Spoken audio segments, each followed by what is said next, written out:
Tomato দিয়া ভুনা করলে মজা লাগে, মচমচা করে একদম ভাইজা। তারপরে এই মাছটা সব কিছু দিয়ে খাওয়া যায়, সিম দিয়া, আলু টমেটো দিয়া, ফুলকপি দিয়া। হুম, মজার একটা মাছ, ভালোই লাগে। আবার একদম কেঁচা দিয়া মচমচা করে পেঁয়াজ দিয়ে ভুনা করলে মজা লাগে। হুম,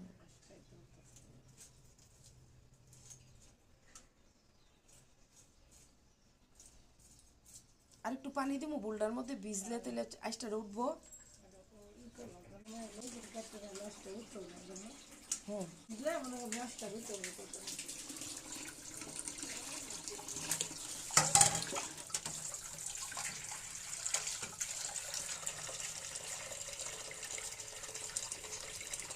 লেগে আছে।